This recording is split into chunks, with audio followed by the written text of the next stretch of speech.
Quelle bonne idée de venir vous joindre à nous. Enfin, nous nous ferons connaître des Jedi. Enfin, nous aurons notre revanche. Vous êtes mon seul espoir. Mais je ne suis plus une Jedi. La fête est terminée. Allez hop, on dégage.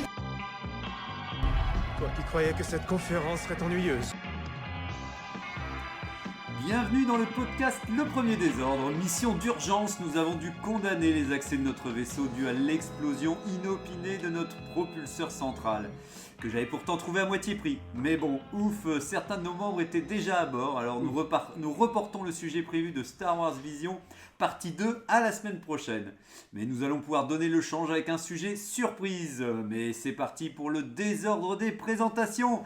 Nous avons Angok, chasseur de primes Wookie, qui a su faire face au danger en interne. Tu ne sens d'ailleurs pas trop le griller pour finir avec l'explosion qu'on a eue. Oui, j'ai eu de la chance, j'ai fait une petite pirouette sur le côté. C'est mes années d'expérience de chasseur de primes qui m'ont permis de passer à travers la maille du filet. Bonjour à tous. Bonjour Angok. Alors Adasai, maître Sith, qui grâce à la force a pu contenir l'explosion du propulseur. Nous avons pu voir l'étendue de ses talents en action. Donc là, il se repose un peu à ton maître. Et ça lui a demandé quand même un peu d'énergie. Donc voilà, il pourra peut-être passer tout à l'heure durant l'émission.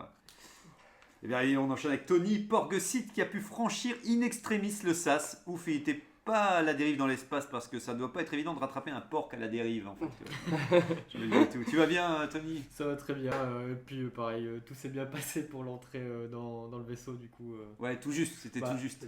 Tout juste pour un porc, c'est vraiment juste. Voilà, c'est encore plus juste, effectivement. Voilà, c'est ça, c'est pas quasi par la boîte aux lettres, si on en avait une.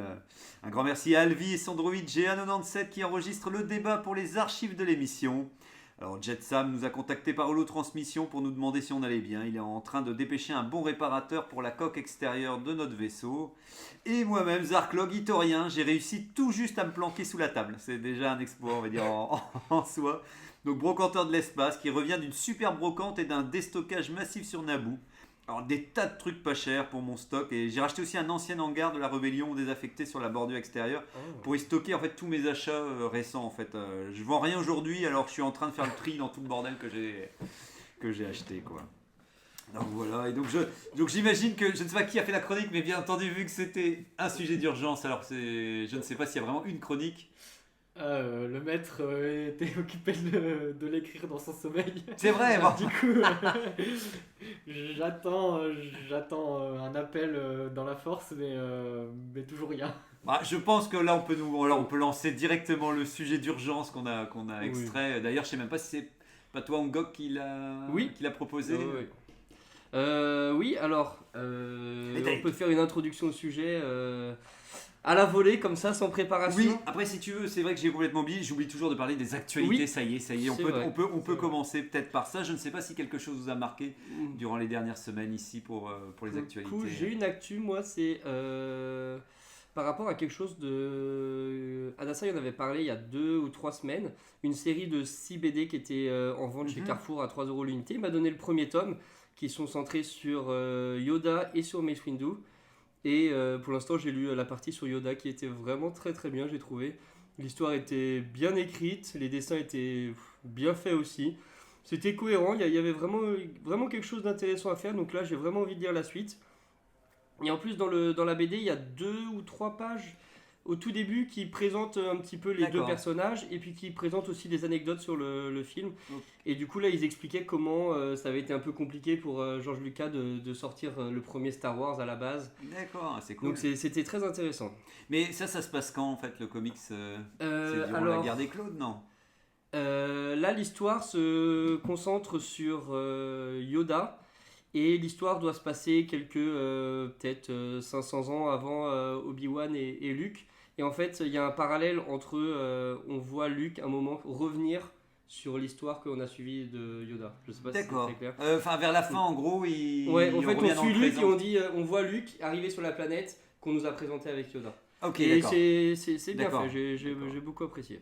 Bon, c'est cool, on en a encore plein à lire. Oui, donc, normalement, il y en a 2 par BD, donc il me reste 11 histoires encore à lire. D'accord, excellent. Oui. Excellent. Je sais pas toi Tony si... Moi j'ai vu une vidéo il n'y a pas très longtemps où ils expliquaient quel était le plus gros problème, enfin la plus grande erreur de Star Wars. La plus grande. Oui, la plus grande. Il y en erreur. a eu des erreurs, alors là, ouais. Mais la plus grande erreur aurait été de montrer le visage de Dark Vador. Parce qu'en fait, ça avait créé tout un imaginaire chez les gens. Ah. Et à la fin de l'épisode 6, quand il enlève son masque, on voit que c'est un vieillard. Et du coup, le masque est tombé, comme on dit. Oui, ouais, il est plus que tombé, ouais. Il est fondu, il est prêt à être fondu. Et du coup, il expliquait que pour essayer de redorer l'emblème, il y avait eu la prélogie, où justement toute la prélogie raconte l'histoire de comment on remet le masque à Dark Vador. Voilà, ouais, d'accord. Ah, c'est intéressant en tout cas d'imaginer qu'il s'est senti un peu obligé de... Mais pour vous, ça vous paraît une erreur ou pas en fait? Moi, je pense un peu quand même. Ah ouais? Le fait de tuer un méchant iconique, déjà, c'est forcément, ça montre la fin de quelque chose. Et en plus de montrer le visage de Dark Vador, ça force un peu à se dire en vrai c'était pas un méchant. C'est pour ça qu'ils ont compris leurs erreurs et qu'ils nous ont refait ça avec Kylo Ren avec la postologie juste derrière. Justement, avec Kylo Ren, ils ont mis son masque et ils l'ont enlevé dans le même épisode. Voilà, mais ils ont été encore plus vite, ils ont pas attendu. C'est vrai. Je sais pas comment ça a été reçu à l'époque, mais pour ma part, moi j'ai vu la première prélogie avant la trilogie. Du coup, je savais que c'était un humain, je savais qu'il avait été brûlé et tout ça. Donc ça m'a pas choqué, j'ai trouvé ça. Mais est-ce que tu savais que c'était Humpty Dumpty de Alice au Pays des Merveilles? C'était quoi? Humpty Dumpty. Non, je sais plus, c'est le mec qui ressemble à un œuf. Non, c'est parce que ça m'a toujours fasciné quand on le voit. Je trouve qu'il a une forme très arrondie, sa tête de Dark Vador. Pour moi, en fait, ça m'a pas choqué. Limite, je trouve ça quand même vraiment bien. Parce qu'en fait, ce qui me marque, c'est d'imaginer à quel point, vu que c'était pour montrer son père qui était en dessous, l'homme qui restait en dehors de la machine, tu sais. Et déjà, quand on est dans le Nord, je pars dans un truc, mais quand on est dans le Nord et qu'on a eu un été en moins, on sent déjà qu'on est un peu blafard. Mais alors là, quand on voit son visage, à quel point on sent que sa peau ne respire plus beaucoup, à quel point il est complètement blanc et tout. Et ce qui me fascinait, c'était, je trouvais que c'était le moment idéal pour lui, ses derniers instants d'existence avant de mourir, qui sont liés à sa rédemption, c'est son vrai visage qu'on n'a heureusement pas montré avant dans la trilogie. Et c'est pour moi son dernier lien humain, le jeu de regard, qui peut enfin regarder réellement son fils à travers ses propres yeux plutôt que le masque dans lequel il est enfermé. Moi j'ai vraiment l'impression que c'est vachement lié à dire voilà, maintenant on retire Dark Vador et on retrouve Anakin derrière. Mais par contre je peux imaginer que plein de gens se disaient mince, il a une drôle de tête et que ils auraient pas ils sont un peu déçus de voir son visage alors après avoir tant fantasmé sur le casque, quoi. Sachant qu'il y a eu plusieurs acteurs qui ont joué Dark Vador. Du coup il y avait pas vraiment de raison de le montrer en fait, à part justement pour le côté narratif. Mais en termes de marketing et tout, c'était normalement une erreur. Enfin, on n'aurait jamais dû voir son visage. Ouais, marketingment parlant, c'est sûr que s'il était coté en bourse, Dark Vador a dû dévisser sévère. Voilà. Il est tombé aussi au même moment. Mais moi je trouve que c'est bien lié, mais c'est vrai que je trouve que c'est mieux amené en tout cas qu'avec Kylo Ren où au contraire... ils enlèvent le masque. Je pense qu'ils ont voulu faire un effet de surprise pour montrer qu'il était jeune aussi, que c'était un ado et qu'en fait, mais bon, bref, c'est tant de. Mais comme quoi. Maintenant, maintenant, c'est ça. On vit avec les erreurs de Star Wars de toute manière. Tous les jours, on vit avec ses propres erreurs et surtout les erreurs des scénaristes. Et tu n'avais rien vu d'autre? Non, j'ai pas de souvenir d'un truc qui m'a marqué plus que ça. Bientôt va y avoir la conférence de Disney aussi. Ouais, on se rapproche. Allez, on y est presque, on y croit. Alors j'ai un peu peur parce que cette nuit il y a eu des annonces comme quoi beaucoup de films Marvel avaient été repoussés en 2022. Et du coup je m'attends à ce qu'on ait la même chose pour une série Star Wars qu'on est censé voir en fin d'année. Non, on l'aura, je pense qu'on l'aura parce que ils ont fait ça en petit comité, tu sais, ils étaient 3, ça va être un huis clos, de toute façon comme d'habitude, ils vont trouver le système. Quand tu parles de décalage, justement, j'avais lu moi que le tournage de Mandalorian saison 3 a débuté en fait. Donc il y a beaucoup de gens qui par contre pensaient que c'était déjà en cours. Moi j'avoue que j'avais pas pensé dessus, mais donc voilà, c'est pour dire qu'il a démarré. Que j'ai pensé à toi Ngok aussi, toi qui aimais un des morceaux de musique de Vision. En fait il y a toute la musique qui est disponible en ligne où j'ai pas bien vu exactement, mais on peut réécouter toutes les BO. Pour l'anecdote d'ailleurs, on m'a dit qu'il y avait en effet les musiques de Vision sur Spotify et que quand on va dessus, la jauge de lecture de la musique est un sabre laser avec un effet lumineux. Voilà. Ça c'est bien, ça c'est top. La petite anecdote. Ah ouais non mais c'est top. Ah bah à prendre parce que je sais plus sur je sais pas si c'est Hyperdrive, un autre podcast aussi où il fait ça. Je l'ai une fois vu quelque part et ça en tout cas je peux dire que ça rend super classe de voir le sabre s'allumer. J'ai vu que vous allez faire des livres, des artbooks aussi. Un autour de Star Wars Vision, aussi The Art of Star Wars Vision. Donc vraiment sur toutes les recherches qui ont servi pour les épisodes et tout. Et un autre sur Mandalorian saison 2 aussi, qui est un artbook qui sortira et tout. J'avoue que je franchis le pas souvent sur les artbooks. Pour Mandalorian, j'avais pas franchi le pas. Et pour celui de Vision, pourquoi pas, Mandalorian c'est vrai, mais Vision il y avait des choses intéressantes et puis s'il présente le process créatif qui en a découlé, pourquoi pas. Il doit avoir pas mal de trucs, inédits à voir et tout. De mon côté, j'ai vu 5 épisodes de Vision aussi. Donc ça y est, donc j'étais impatient de pouvoir en parler. Donc ce sera la semaine prochaine.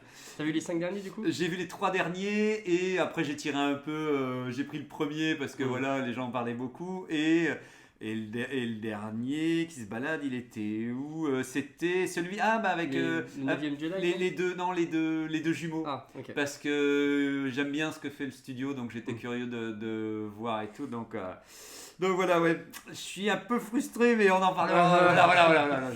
Garde ça pour la semaine prochaine. C'est ça, voilà. Et le dernier truc en date, c'est que je suis en train de lire le roman de James Luceno sur Tarkin, en fait. Je sais pas si vous voyez. Donc le perso, en fait, c'est lui qui avait écrit Dark Plagueis, le roman autour de l'empereur. Et là, c'est sorti assez récemment, donc maintenant c'est considéré comme canon, ce roman-ci.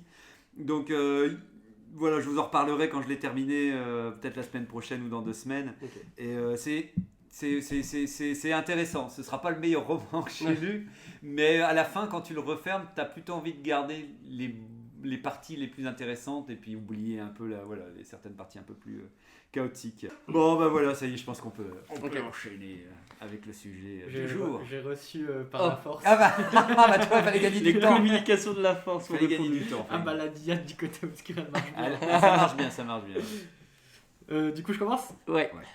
J'aimerais dire que tout se passe à présent comme je l'avais prévu. Mais ce n'est pas le cas. Effectivement, les thèmes de Vision partie 2 et celui sur les espèces sont reportés à une date ultérieure, mais grâce à Hancock et Zarklog, nous avons eu un thème de secours. Et quel thème ? Même si nous donnons toujours nos avis personnels, cette fois ce sera encore plus le cas. Effectivement, l'attachement à des personnages de fiction n'est pas inhérent à Star Wars. On les aime ou pas, on les prend comme bons ou comme mauvais exemples, on les prend comme modèles, comme mentors, comme maîtres, etc. Bref, ils nous marquent parfois, beaucoup, que ce soit bien ou en mal. Ils ne nous sont pas toujours très cohérents, pas très bien développés, mais on ne sait parfois quasiment rien d'eux. Mais y a-t-il tant de différences avec les gens réels ? Mais revenons au thème auquel le premier des ordres s'apprête à répondre. Quel est votre personnage favori de la saga ? Délibération et verdict maintenant. Yeah, excellent. Sur le fil, et en plus c'est marrant que ce soit toi, Tony, qui dit la chronique de ton maître. Donc excellent. Juste pour être sûr de la question, est-ce que là on doit répondre au personnage avec qui on préfère dans le sens on aime ce qu'il représente et tout ça, on préfère dans le sens à chaque fois qu'on le voit dans une scène c'est des scènes qu'on aime bien, ou c'est le personnage qu'on préférerait voir dans de nouveaux films, nouvelles séries c'est vrai que c'est une bonne question que tu décortiques là. Je sais pas si vous voulez le faire par catégorie ou au contraire si vous voulez souligner au moment où un personnage vous plaît, en gros pourquoi vous l'aimez. Moi j'étais parti, mais comme vous voulez, en gros, du genre, vous lancez les persos que vous aimez bien, et après peut-être faire la dernière sélection de si vous deviez en choisir qu'un, quel serait pour finir votre préféré. Mais on peut le faire par catégorie. Oh, c'est très bien comme ça me va. Ouais. Je sais pas qui veut. Tu veux lancer un premier personnage ? Un premier nom comme ça jeté dans l'arène. Une première catégorie, quel est votre personnage du côté obscur préféré ? Pour le coup, moi, c'était justement dans la catégorie celui où j'aimerais voir des films et des séries. Et du coup, il fait partie du côté obscur. C'est Palpatine. J'aime beaucoup ce personnage-là. On en avait parlé pendant l'émission spéciale sur lui. J'aime beaucoup En fait, il apporte quelque chose dans la prélogie qui est beaucoup plus réfléchi. J'aime beaucoup le personnage. J'aime beaucoup le côté un petit peu manipulateur. C'est des méchants qu'on n'a pas forcément l'habitude de voir. Moi, Si Adasai m'entend, il exploserait de joie, mais oui, j'aime beaucoup Palpatine dans le personnage qu'il représente dans la série. Quoi. Effectivement, ça fait partie de ces personnages, je trouve, qu'on a toujours envie d'en savoir plus. Je sais pas si un moment pourrait être... Enfin, si, avec le 9, le dernier, ils nous l'ont un peu voilà, mais ils en ont pas fait grand-chose, on va dire. Mais au pire, on n'est jamais dessus. Si on le revoit, j'ai quand même l'impression qu'on serait toujours partant pour remettre un coup de manivelle en disant bah, vas-y, qu'est-ce qui nous sort de son chapeau cette fois-ci Oui, c'est vrai. Moi j'aurais dit Dark Vador, mais à peu près pour les mêmes raisons en vrai, parce que tout le passage entre le 3 et le 4, bah, au final, moi j'aimerais bien avoir ce passage où justement l'Empire prend une ampleur énorme, et où justement Dark Vador est à sa pleine puissance à ce moment-là. Ouais, et de le revoir comme à la fin de Rogue One au final, où là on le voit, il défonce tout le monde, et on est en mode, il est puissant, il est stylé, et j'aimerais bien revoir ça, mais en mode beaucoup plus... comme si c'était normal de voir ça. Mais c'est intéressant parce que quand vous parlez de ça aussi, ça fait un peu aussi, c'était une des choses qui donne envie pour les personnages qu'on aime, c'est autant la capacité à savoir quelque chose sur eux et d'en savoir plus, comme on disait, pour se dire tous ces passages qu'au fond on aimerait en fait limite voir une biographie du début de leur existence jusqu'à leur mort en fait continuellement, et il y a plein de personnages comme ça, oui, comme tu dis, moi c'est les périodes, mais à travers, c'est pour ça que je vous disais même juste avant avec le roman par exemple, je peux vous redire le lien avec Tarkin. Ce qui est marrant, c'est qu'il est lié au côté obscur, mais il a des connaissances connues entre guillemets, donc on le voit côtoyer Dark Vador et on le voit côtoyer l'Empereur en fait, et ça permet d'avoir des belles scènes entre ces personnages-là, qu'on n'a pas eu tant que ça dans les films, où ils n'ont pas eu le temps d'exister entre eux, entre guillemets en off, de voir comment ils vivent un peu au quotidien. Et dans ce roman-là, par exemple, effectivement, on voit par exemple l'Empereur faire des réunions ou des choses comme ça, comme on disait qu'on aurait espéré peut-être de voir dans la Bad Watch. Mais alors moi, pour choisir pour un perso, je pense qu'il y a Régnator, s'il était là, ils avaient parlé de Throne, qui était le personnage de Timothy Zahn, qui est le grand stratège et qui existe dans Rebels, mais effectivement il a précisé, pas la version de Rebels, parce que dans la version de Rebels c'est lui, mais en moins intelligent entre guillemets. Dans Rebels et pourtant on lui donne vraiment une prestance, je trouve, un charisme et une intelligence quand même qui est plutôt... Je connais pas ces autres histoires, mais... En gros, c'est la même, je pense, le peu que j'en ai vu, c'est la même chose que tu as vu dans les séries animées, mais automatiquement, sans qu'il perde, entre guillemets, pendant les romans, il assure tout le long, jusque sa seule erreur, c'est ce qui fait sa défaite et qui le tue, tu sais. Donc d'une certaine manière, pendant tout un temps, il est comme quasi parfait dans son travail, en tout cas dans ce qu'il réalise. Donc c'est vrai que ça le rend encore plus un peu mythique. Et c'était qu'à l'époque, c'était simplement le personnage qui prenait la relève de Dark Vador. Pour moi, c'était quelque chose qui me paraissait impensable. C'est comment recréer un méchant après l'Empereur et Dark Vador. Comment recréer un méchant qui allait attirer notre attention et pas nous... et je trouve avec Régnator, c'est pour ça qu'on va dire je vais mettre le même nom avec lui dans le sac, c'est que j'ai été subjugué de voir qu'ils avaient réussi à faire un perso qui peut pour moi être à niveau égal avec ces personnages-là, quoi. Après, j'imagine que Adasai serait peut-être pas d'accord parce que le peu qu'il en a lu, il a dit ouais, sympa, mais je pense pas qu'il le défendrait à ce point-là. Mais voilà, je pense, j'essaie de... Moi, j'aurais bien aimé voir Dark Ray quand même aussi, si vous parlez des... Oui, forcément, avec la bande-annonce, ça donnait trop envie. Mais ouais. Donc, voilà. Donc voilà, on n'aura pas. J'aime beaucoup le design de la, mais en même temps c'est plus son design, son caractère, parce que là pour le coup je connais pas du tout son histoire. C'est la deuxième sœur de la nuit, pas de la nuit, la deuxième sœur de. Vous savez dans les jeux vidéo, dans Fallen Order. Ouais, voilà. En fait, il y a des sortes des inquisiteurs. En fait, il y a une sorte. Je pense que j'ai cru voir sur le net que c'était la seconde. J'ai cherché après. Quand on a fait le jeu, oui, on aimerait bien avoir son passé. Ouais. Parce que son futur, en vrai, on l'a. Et puis bon, sans spoiler la fin du jeu, il se passe un truc qui fait que voilà. Son futur, il est un peu limité. Surtout, il faut pas spoiler la fin de Fallen Order parce qu'elle est très très bien. Adasai serait pas d'accord, mais elle est très bien. Mais oui, c'est vrai que c'est un personnage... Si dans les méchants, je sais pas où je peux la ranger, parce qu'en fait aussi il y a Marajad qui était aussi écrit par Timothy Zahn, et en fait à la base c'est la main la main de l'empereur en fait, et en gros c'est une espionne qui fait toutes des missions pour l'empereur cachées durant son pouvoir en fait et tout. Et au long de, donc sans trop spoiler et tout, mais en fait au fur et à mesure elle devient plus cool en fait sur le long terme et tout, mais là ça vient loin.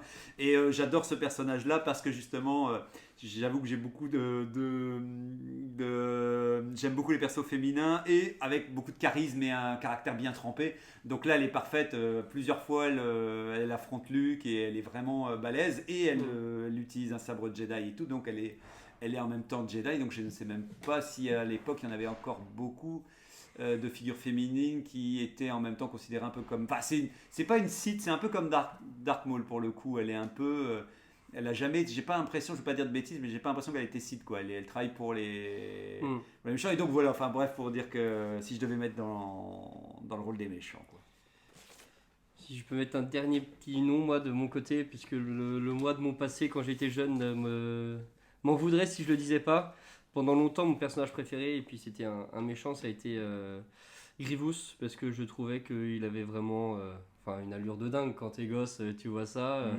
En plus, il avait une comment dirais-je, une corpulence, une démarche, et enfin bref, j'adorais ce personnage-là.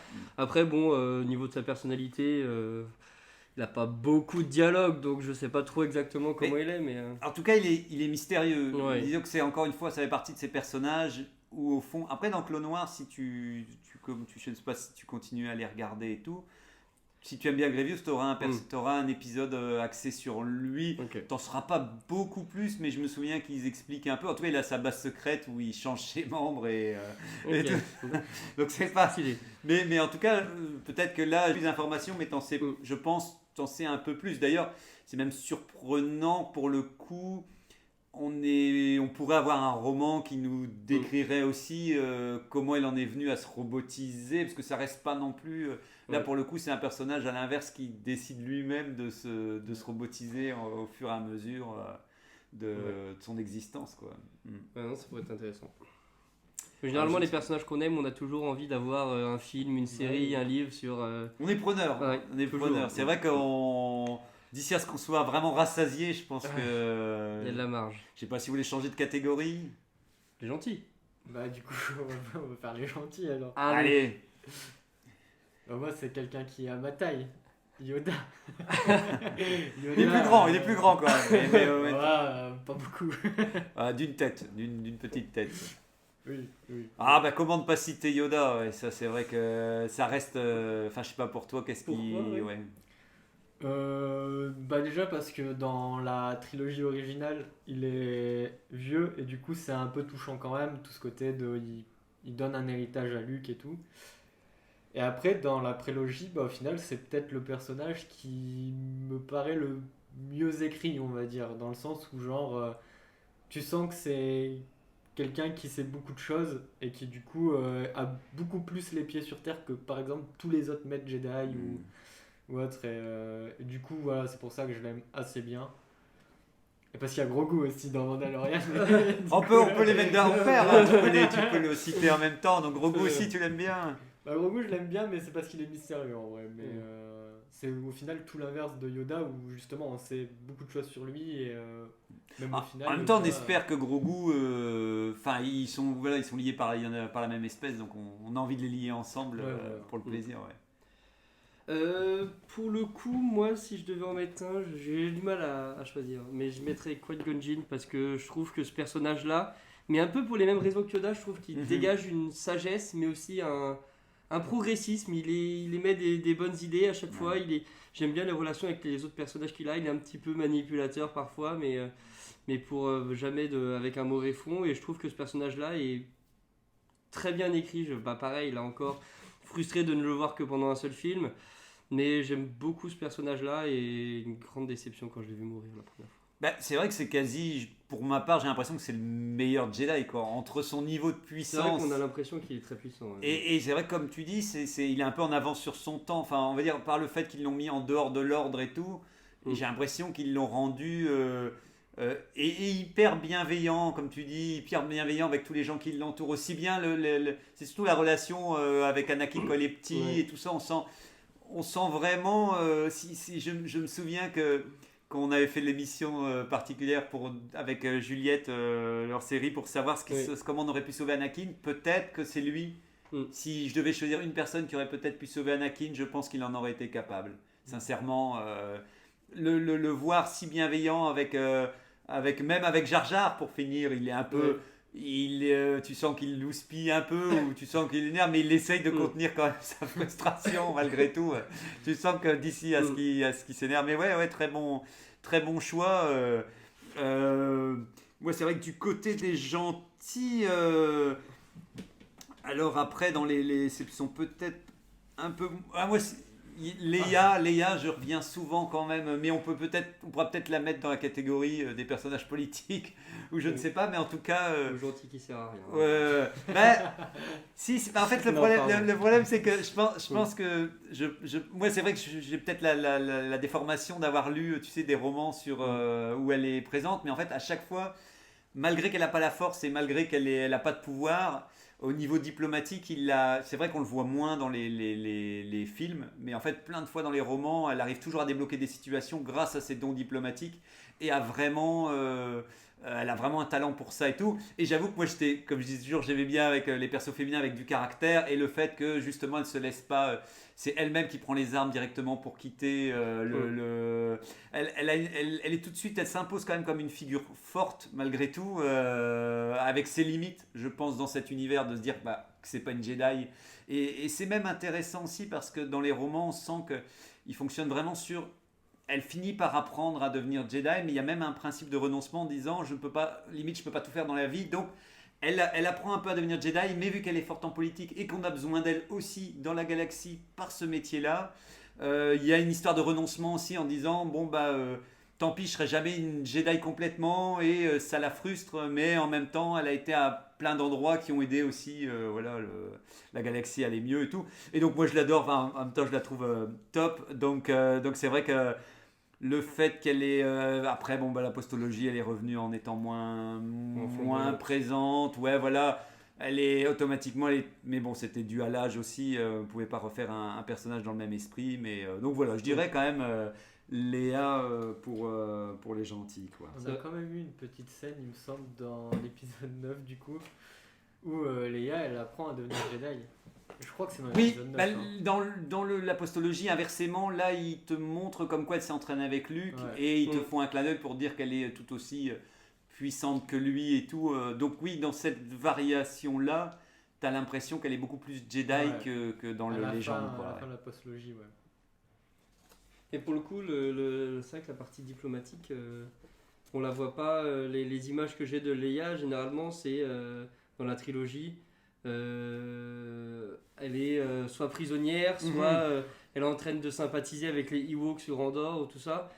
Mais je trouve que justement dans cette trilogie-là, elle ne dégage pas forcément une sensation d'utilité à la résistance, quoi. C'est peut-être un peu fort. Je la trouve vachement plus utile dans la trilogie que dans la postlogie, mais quand même. C'est pas faux. Parce que moi j'ai quand même plein de scènes où genre justement avec la course de Speeder, c'est elle qui lance le truc en vrai. Dans l'épisode 6, il me semble que c'est elle qui commence à se barrer à fond la caisse là. Oui, c'est vrai, oui. C'est vrai que moi je pense sincèrement que c'est dû au fait que sa force c'était aussi d'être politicienne, et que comme on avait indiqué aussi dans la trilogie classique, il n'y avait plus vraiment de place donc c'est un peu le rôle de Padmé dans la prélogie qui peut montrer ces atouts-là que Leia n'aura pas pu faire, mais dans les romans, elle se rattrape bien. On voit effectivement... Alors, j'ai pas encore lu le roman aussi où il parle vraiment limite de toute sa vie jusqu'à arriver au Sénat. En parlant des Jedi aussi, au passage, vu qu'on parlait des gentils aussi, moi j'adore, c'est aussi alors dans Légende, mais c'est Corran Horn. C'est un Jedi, en fait, qui est arrivé après la trilogie classique dans les romans. Et ce qui était intéressant, comme on disait avec Régnator, c'est qu'en fait, c'était un peu, il y a eu une nouvelle vague de Jedi au fur et à mesure qui se sont installés dans la trilogie, après la trilogie classique dans les romans. Et ça faisait du bien parce que automatiquement, autant on l'a eu dans la prélogie, mais je trouve que les Jedi de la prélogie n'ont pas eu toujours beaucoup de temps pour s'exprimer ou pour exister. Dans les romans, en fait, il y a eu 2 romans centrés sur lui. Il rejoint l'académie de Luke. En fait, c'est un personnage qui découvre qu'il a la force. Et ça change un peu parce que là où on va dire en général, là il met du temps vraiment à devenir Jedi, et au fur et à mesure, c'était un des trucs qu'on voulait soulever aussi quand on en reparlait avec Régnator aussi, c'est la capacité aussi à les personnages d'exister dans le temps, dans la temporalité Star Wars. Plus effectivement, et comme on en avait un peu abordé le cas avec Ahsoka Tano, c'est que plus on peut les faire perdurer temporellement, plus il y a de chances qu'on devienne vraiment fan du personnage, parce qu'on a l'impression qu'il leur arrive plus qu'une seule aventure perdue au milieu de l'histoire. C'est cette capacité à perdurer et avoir le temps de s'y attacher aussi, tu vois. C'était, donc je sais pas s'il y avait d'autres gentils. Adassa, il m'a envoyé un message, et en effet, dans les gentils, je regarde Angok avec un air assistant. En effet, il y a Obi-Wan. Ouais. C'est vrai qu'on n'en a pas parlé, oui. Alors il a mis Obi-Wan, lui, mais Obi-Wan, ça marche aussi, The One. Alors il a dit c'est mon seul espoir d'avoir il sait pas écrire quelque chose de bien dans l'ordre Jedi. C'est l'un des moins dogmatiques, il ne réprime pas à l'extrême ses sentiments, il est drôle et courageux. Et en bonus il mettait aussi Ahsoka. Ouais, pour Obi-Wan, ce que j'apprécie beaucoup dans le personnage, c'est d'avoir quelqu'un aussi, un peu comme tu disais, comme vous disiez avec Yoda et tout ça et tout. C'est des personnages qui incarnent vraiment les valeurs positives qu'on a des fois envie de côtoyer au quotidien. Quelqu'un qu'on côtoie comme ça, qui serait bienveillant envers nous. Et Obi-Wan, je trouve qu'il en fait partie de la même mesure que le nom que je ne citerai pas, sinon je vais encore l'écorcher. Oui, voilà.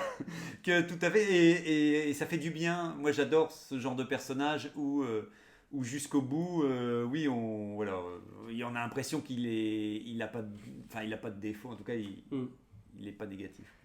Je sais pas si vous avez déjà vu ça, mais ça arrive parfois que dans les mangas, ils fassent des votes de popularité des personnages, et je me rends compte que je suis très rarement le personnage que j'apprécie le plus, c'est très rarement le personnage principal, dans le sens où je trouve que c'est des personnages qui manquent de profondeur, et on n'ose pas prendre beaucoup de risques avec ces personnages-là. À cause qu'ils incarnent trop de bonnes valeurs. Ouais, et c'est ce qui me dérange un petit peu avec... pareil, Han Solo, c'est pas mon personnage préféré, Obi-Wan non plus.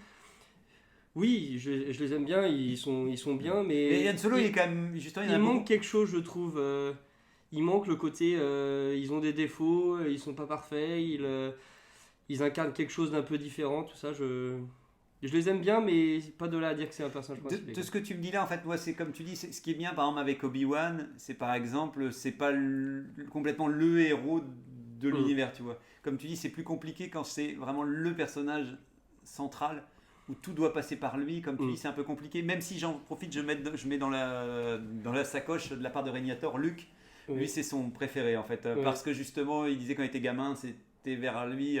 Mais lui, c'était pour tout le chemin parcouru, encore une fois, pour te dire, il est passé d'agriculteur à partir à l'aventure. Et je pense que c'est comme il voulait le préciser, c'est cette capacité à se dire, moi aussi, je peux peut-être sortir de mon quotidien et de me retrouver comme ça dans un environnement. Donc, il faut dire qu'en tout cas, de la part de Régnator, Luke, et je pense qu'il préfère le Luke des légendes aussi, qui, comme il l'indique aussi, devient un grand maître, et d'une certaine manière, ça valorise un peu, comme tu disais même Tony avec Yoda, le fait qu'à la fin on aime bien avoir un personnage qui vieillit et qui a une sorte d'expérience et de sagesse avec le temps, et c'est ce qu'on a eu un peu nous dans les romans légendes avec un Luke, quoi, qui est devenu vraiment sage avec le temps, alors qu'avant il était jeune et impétueux. Mais ce que je voulais te dire aussi, Angok, c'est que Han Solo, on a beaucoup qui l'ont aimé, j'ai l'impression, dans la génération de la trilogie, parce que justement il était un peu bougon, tu sais, il est un peu cynique quand même dans... Oui, mais il est stéréotypé dans le sens où il fait un peu le personnage qu'on voit souvent dans les films, un peu le bad guy, si je puis dire. C'est Indiana Jones. Un peu rebelle, voilà, Indiana Jones. Enfin, c'est un personnage qui est assez classique, je trouve, quand même. Ouais, si, je comprends. Un avis peut-être sur Rey pour finir sur les gentils ? Oui, oui. Non, mais... On avait dit la dernière fois que c'était sans doute la plus sportive, voilà ce que j'en pense. moi je l'adore. Moi je l'adore aussi, donc je sais pas pour toi. Pas grand chose à dire non plus, mis à part qu'elle est sportive. Pas mémorable. Non, disons que quand je pense à des gentils, c'est pas du tout à elle que je pense. En vrai, c'était cool que pour une fois on a un héros principal qui soit féminin, qui en plus même si j'avais râlé la dernière fois, on en avait parlé, mais le fait que justement il n'y ait pas ce côté de. Il y a toujours un mec pour sauver la meuf. Ouais. C'est très souvent Ray qui sauve les gens au final. Du coup, c'est quand même ce côté-là qui était très cool avec elle. C'est que c'était pour une fois une femme forte. Et c'était cool. Après, j'adore le personnage, mais c'est vrai que ça fait bien écho à ce que tu disais juste avant, Angok. C'est simplement aussi qu'elle n'a pas beaucoup de défauts, en fait. C'est qu'elle est globalement...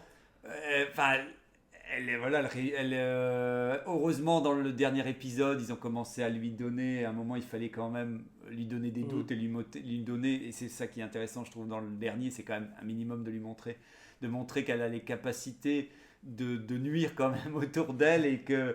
à un moment, elle ne sait plus où elle en est. Et je trouve ça intéressant parce que dans toutes nos vies, je pense qu'à un moment ou un autre, c'est pas toujours évident de prendre les bons choix et de savoir ce qu'on doit faire. Des fois, quand on est un peu irrité ou énervé, ou il nous est arrivé plein de bricoles, des fois, on s'autodétruit autour de nous. On détruit nos amis, on peut détruire la famille et tout ça. On a des tempéraments destructeurs. Donc, ce qui est intéressant, c'est que je trouve qu'il le montre un peu quand même, malgré tout, dans le dernier, pour dire attention. Et heureusement, elle a des amis qui essayent quand même de l'encourager à rester sur la bonne voie et de ne pas céder, même si on voulait voir la Dark Ray, comme on disait, quand on était partant.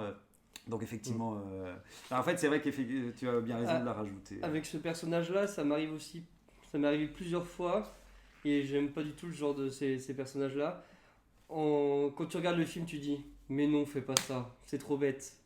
C'est le genre de personnage où ils font faire un peu des trucs qui sont pas censés, et puis ça me frustre à chaque fois. Je dis mais non, c'est pas possible.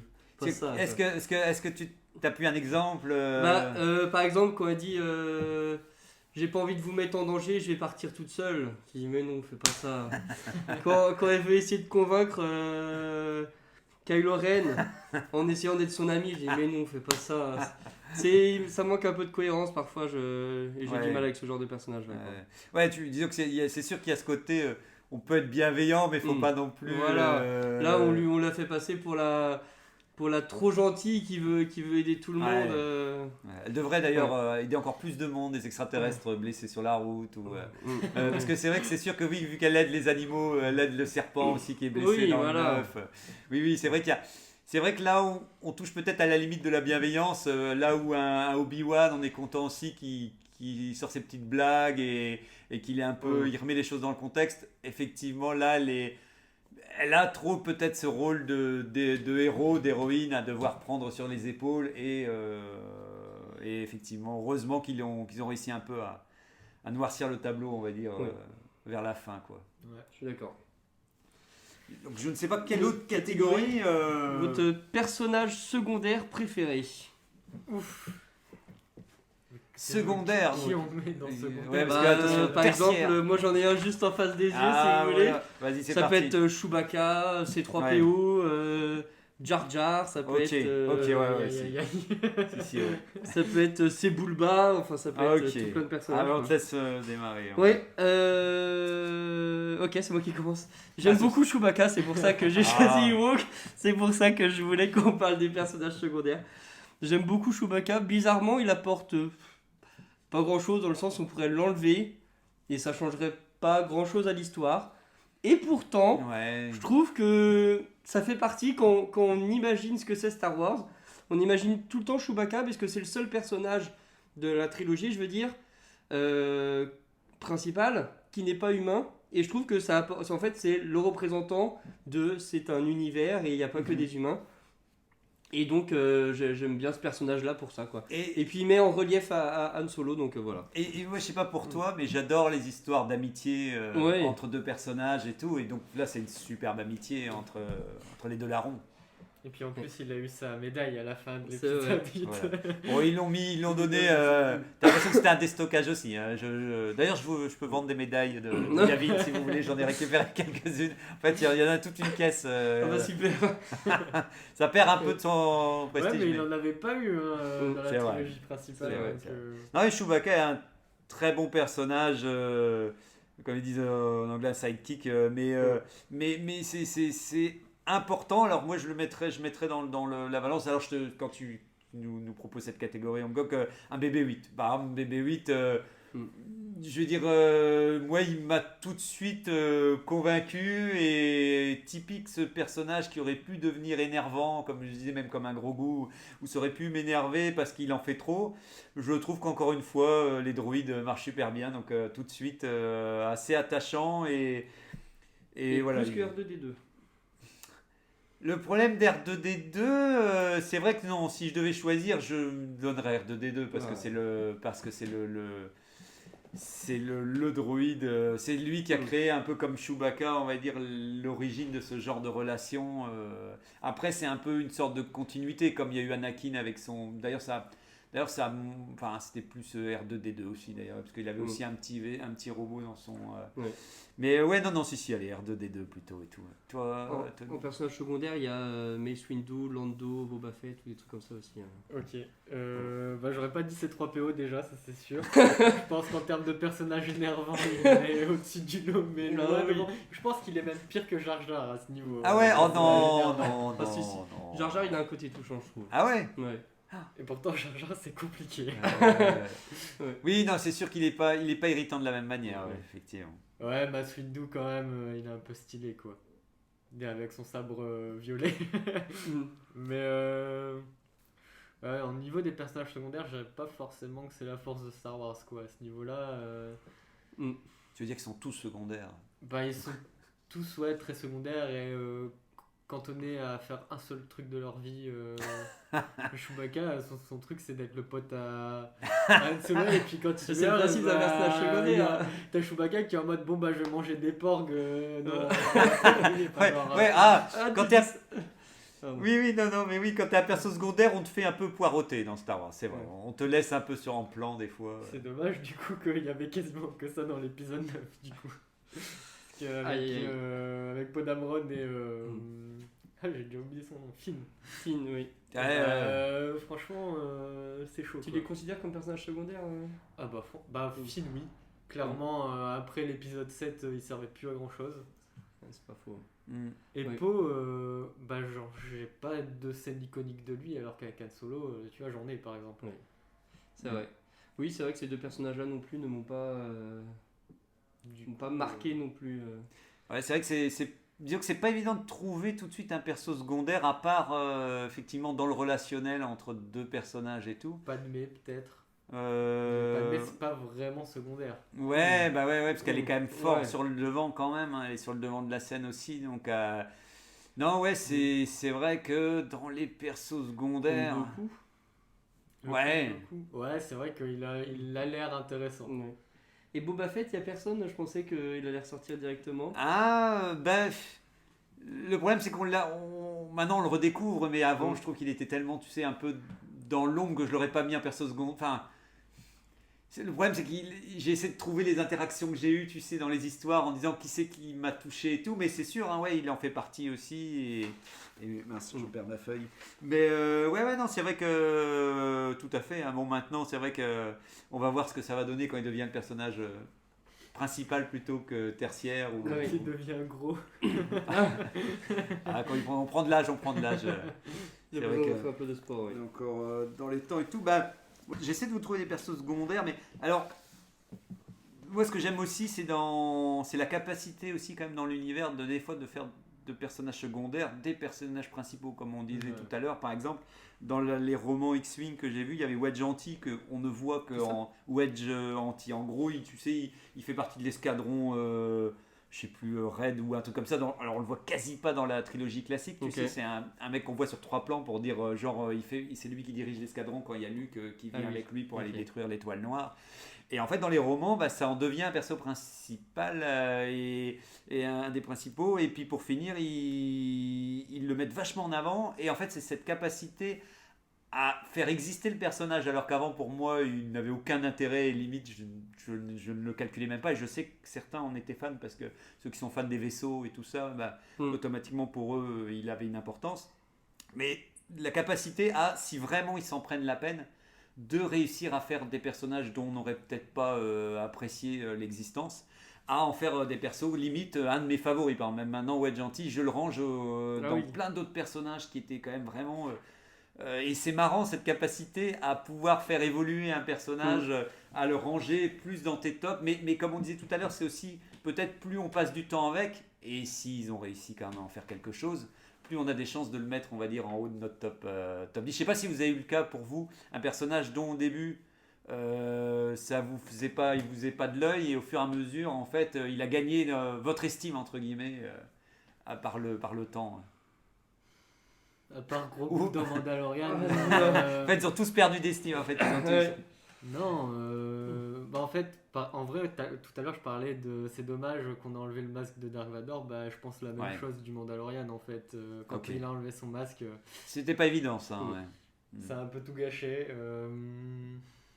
Du coup, non. Moralité, j'ai un peu hâte pour Ahsoka quand même au final, parce que de ce qu'on a vu dans Mandalorian, ça a l'air intéressant. Et comme j'ai pas vu Clone Wars, j'ai envie de voir un peu ce qu'elle vaut. Du coup, peut-être qu'il y aura Ahsoka dans quelques mois. On verra. Ce serait bien. Je pense que c'est pareil. Il y a un roman complet sur Ahsoka aussi. Et ce qui est marrant, parce que c'était pas un de mes persos favoris, mais je l'aimais beaucoup. Je l'appréciais énormément. Mais c'est vrai qu'avec le temps, pareil, je me dis à force d'en entendre parler souvent, je me dis au fond, connaître un peu sa jeunesse, ou même le fait quand d'un coup on avait fait le quiz et que j'avais vu que c'est à l'âge de 3 ans qu'elle arrivait à l'âge de Jedi, c'est vrai qu'il y a toujours cette partie, tu dis mais comment elle a grandi dans ce contexte, c'est quoi de grandir dans l'ordre Jedi par exemple, de vieillir en tant qu'enfant, et est-ce qu'il y a des rides, des paliers, des choses comme ça qui seraient, enfin là je m'éloigne, mais pour dire que ce serait intéressant de la voir aussi. Moi, je sais pas toi Angok s'il y avait un personnage qui t'a... j'ai pas d'exemple dans ce cas précis. Même pas Jar Jar.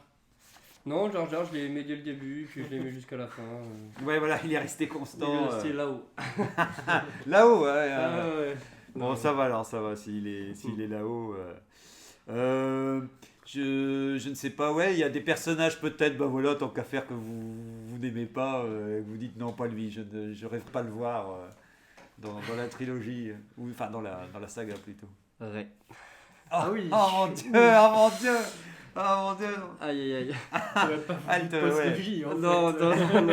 Ah ouais, si elle est... Non. Bon, ça va, tu sauves la princesse Leia, elle peut rester quand même. Oui. Non, clairement. Ok, bon. Un personnage que j'aime vraiment pas. Quand tu dis, est-ce que vraiment il fallait le voir, est-ce qu'il devait vraiment exister dans l'univers Star Wars? Kylo Ren. là. On est en train de détruire toute la postologie. Il va plus rester grand chose de la postologie. En vrai, le problème de Kylo Ren, c'est plus qu'il a été mal exploité. Mais... Ouais, il peut l'être encore, franchement, je pense. Mal exploité. Ouais, les deux. Mal exploité et bien exploité après. Non, je crois quand même qu'il y a moyen d'en faire quelque chose, mais après, dans les ordres que j'aurais peut-être pas envie d'enlever, mais qu'est-ce qui m'énerve, c'est les chevaliers de Rennes pour le coup, si on doit aller. Je veux dire, eux, je veux dire, c'est sûr que ça me fatigue le plus de savoir à quel point on pouvait en faire quelque chose et qu'on m'a rien donné avec. Mais bon, c'est pas un personnage en tant que tel. Alors, est-ce que un personnage vraiment particulier, c'est pas évident d'en choisir, effectivement, d'en cibler un. Les Ewoks. Les Ewoks. Ça va, on garde. C'est pas pire. Ils sont dans le registre.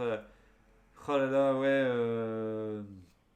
c'est compliqué parce qu'on n'a pas envie d'enlever complètement un personnage, parce que même Gideon de Mandalorian, par exemple, j'ai pas envie de l'enlever parce que pendant tout un temps j'y ai cru. Mais c'est juste qu'il est tombé moi au fond de mon classement. Merde. C'est qu'il est pas... Il y a des persos comme ça, on va dire que des persos, quitte à ne pas les enlever, au moins de se dire qu'ils méritent plus d'être dans le haut du panier, quoi. C'est vrai. Je sais pas si vous avez d'autres catégories ou... On fait un choix final de notre personnage c'est vrai, votre perso favori, allez. Dark Vador, du coup. C'est tout. Mais avec son masque. Avec son masque.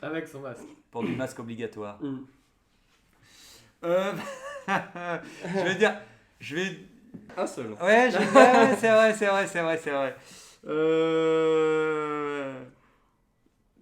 Ray quand même, je pense que je vais rester sur Ray quand même, parce que il faut bien choisir. Et moi, du coup, c'est Quan Kon Jin. Côté lumineux, quand même, faut pas rigoler, quoi. Et Adasai par la voix, par la force. Oui, voilà. C'est Palpatine.